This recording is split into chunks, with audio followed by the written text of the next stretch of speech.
2012년 10월 29일 웨키트 시간입니다. 소중한 사람을 만나는 데는 1분을 걸리고 그와 사귀는 데는 1시간이 걸리고 그를 사랑하게 되는 데는 하루가 걸리지만 그를 잊어버리는 데는 일생이 걸린다.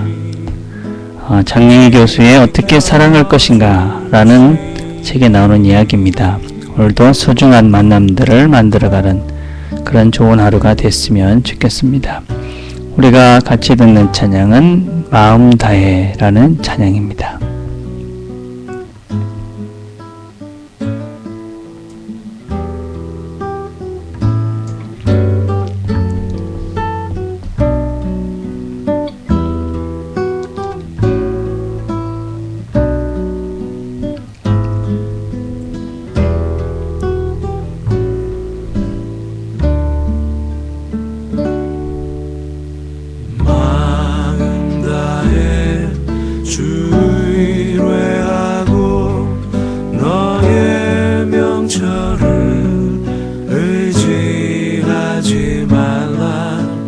범사의 주님을 인정하면 주 너의 길 지키시리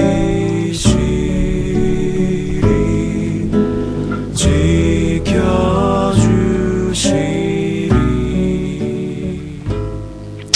하나님 아버지, 오늘도 하루를 시작합니다. 하나님께서 오늘도 우리를 지키셔서 우리의 관계들 가운데 만나는 사람마다 아름다운 관계들을 만들어가는 좋은 첫 만남들이 시작되는 날 되도록 주께서 축복해 주옵소서. 예수님의 이름으로 기도드립니다. 아멘. 오늘 우리가 같이 나눌 말씀은 마태복음 26장 69절부터 75절까지의 말씀입니다. 마태복음 26장 69절에서 75절 제가 봉독하겠습니다.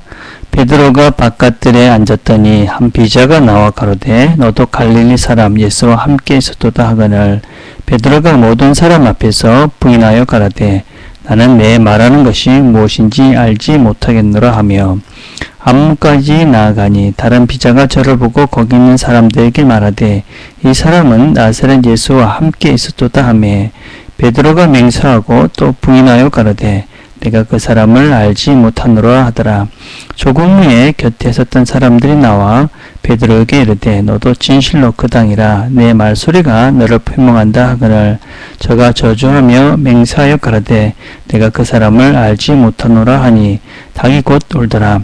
예, 베드로가 예수의 말씀에 닭 울기 전에 내가 3번 나를 부인하리라 하심이 생각나서 밖에 나가서 심히 통곡하니라. 아멘. 우리가 오늘 살펴볼 말씀은 우리가 아주 잘 아는 말씀이죠. 베드로가 예수님을 부인하는 그런 이야기입니다. 베드로가 절대로 나는 주님을 버리고 도망하지 않겠습니다. 그렇게 말씀하셨을 때에 주님께서 내가 오늘 닭 울기 전에 3번 나를 부인하리라 그렇게 말씀하셨는데 그 말씀이 이루어지고 있는 내용입니다. 우리는 베드로가 예수님을 부인하고 있는 내용을 살펴보면 처음에는 그냥 부인하다가 두 번째는 맹세를 하고 세 번째는 저주를 합니다. 그러니까 우리가 생각하기에 그렇게까지 할 필요가 있겠나 이런 생각이 들지만 사람이라는 것은 한번 잘못된 시작을 하게 되면 더 심하게 어떤 면에서 더 빠져나올 수 없는 길로 가게 되는 것이 인간들의 본성이고 본능이기 때문에 이렇게 점점 더 강하게 주님을 부인하다 보니까 주님을 저주하는 데까지 이르게 되어집니다. 우리는 이런 베드로와 같은 이런 어떤 면에서는 배신 그런 것들을 하지 않기 위해서 우리가 먼저 이 주님께 어떤 면에서는 가장 붙어있는 그리고 어떤 면에서는 그냥 내 자신이 누군지를 일찍 밝혀버리는 것이 훨씬 더 유익하고 살면서 우리가 잘 살 수 있는 방법입니다. 사람들은 살면서 자기가 그리스도인임을 밝히기를 꺼려하는 사람들이 종종 있습니다. 물론 저도 목사임에도 불구하고 그럴 때가 있습니다. 왜냐하면 목사이고 또 그리스도인이기 때문에 어떤 면에서는 손해를 볼 수도 있다라는, 또 어떤 면에서는 내가 주장해야 되는 것을 주장할 수 없다라는 그런 생각을 하기 때문에 종종 그냥 내가 목사인 것을, 또 내가 그리스도인 되는 것을 사람들이 몰랐으면 좋겠다 하는 생각으로 내 자신을 숨기려 할 때가 있습니다. 그러나 그렇게 내 자신을 숨기고 그렇게 지낼 수 있는 것 같지만 사실은 우리가 우리 자신을 숨길 수가 없는 것이죠. 내가 누군지를 숨길 수가 없는 것이고 언젠가는 그것이 사실로 드러날 수밖에 없는 것이 인생사라고 할 수가 있습니다.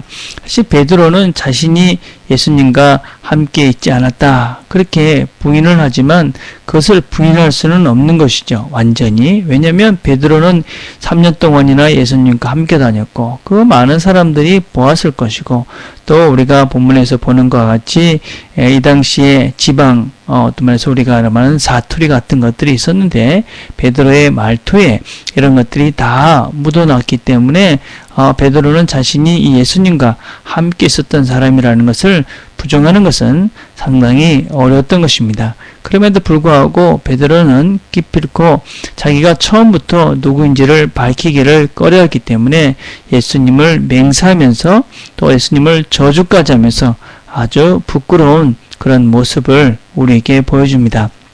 그래서 우리는 이런 베드로의 모습을 통해서 공연히 내가 누군지를 사실은 모든 사람들이 알게 될 것인데 굳이 그것을 감추고 숨기면서, 그래서 나중에 더 부끄럽고 또 비참한 자리에 가지 않기 위해서 우리 자신이 누구인지를 먼저 밝히는 것은 어떤 면에서 우리가 살면서 지혜로운 방법이 아닌가 생각을 합니다. 그런데 우리가 또 이 베드로를 살펴보면서 좀 안타까운 것 중에 하나가 무엇이냐면 이 베드로가 예수님과 함께 있었다라고 이야기했던 사람들은 무슨 그 당시에 관원이나 또 무슨 이 베드로를 잡아갈 수 있는 그런 힘이 있던 사람이 아니라 아주 비자, 그러니까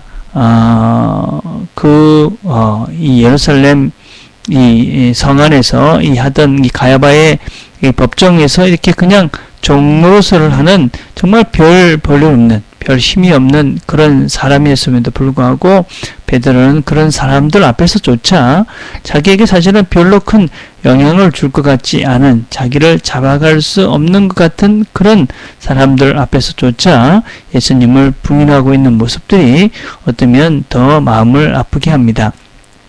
또 우리 자신들도 마찬가지인 것 같습니다.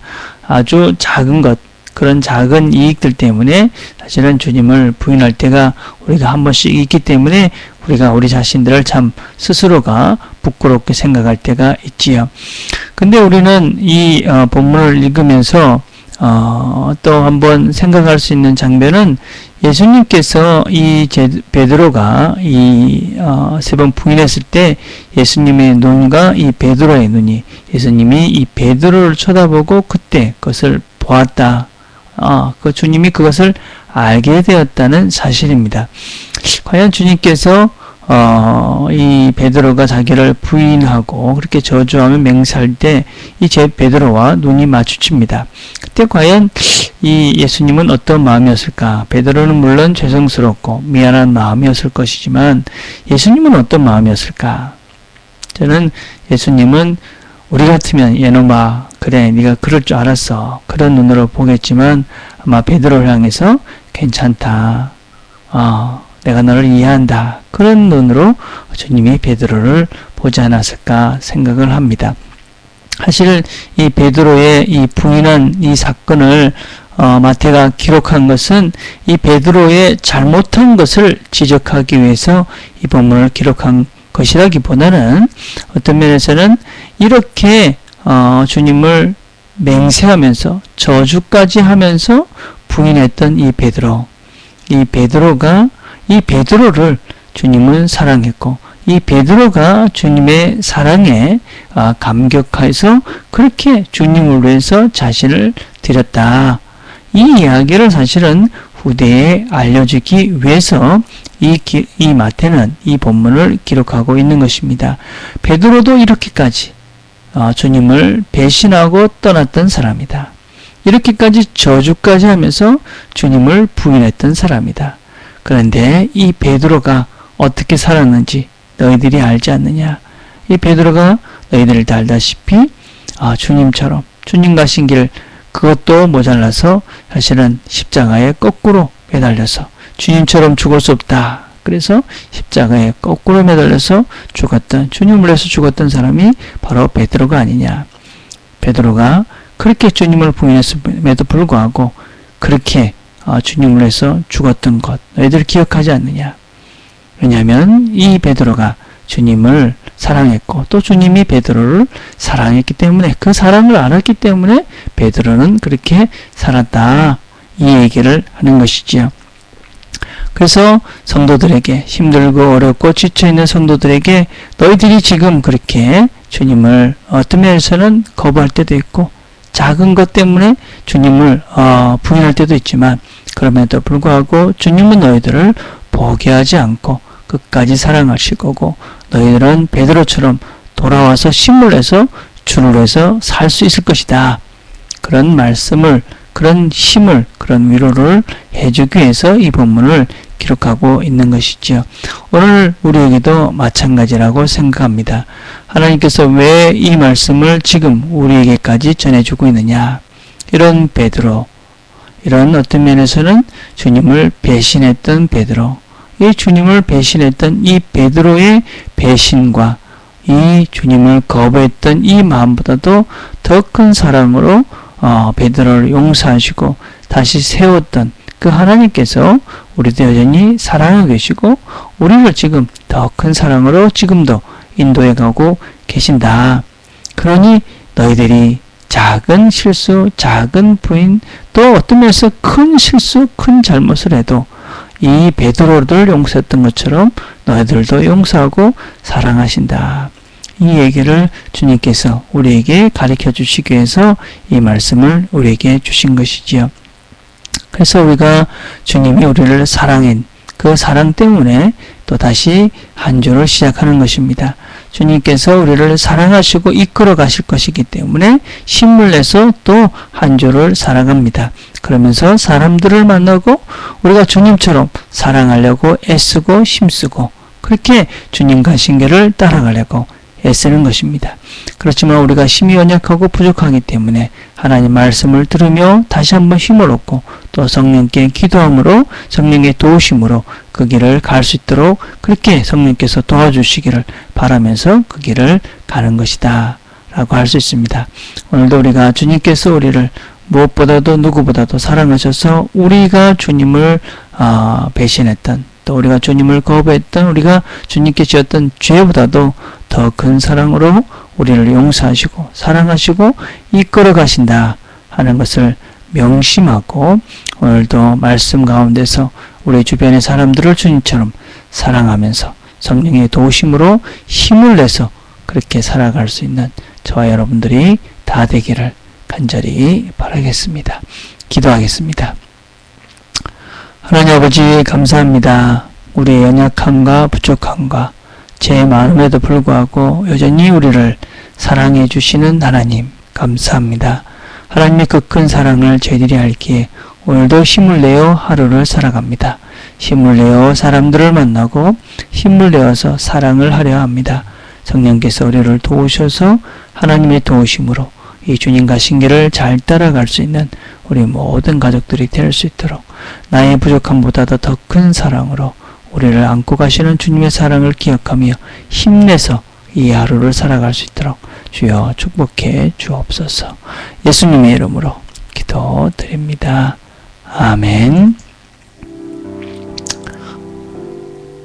오늘 우리가 함께 기도하기를 원하는 것은 우리 어제 보이지 않았던 우리 지체들 생각하며 기도하시고 또 새롭게 보였던 지체들 생각하면서 기도해 주셨으면 좋겠습니다. 우리와 함께 만남들을 시작했는데 이 만남들이 아름답고 귀한 만남들 다 될 수 있도록 우리 함께하는 우리 공동체 지체들을 생각하시면서 함께 우리가 기도하며 하나님께 나아갔으면 좋겠습니다. 개인적으로 기도하는 시간들을 가집시다.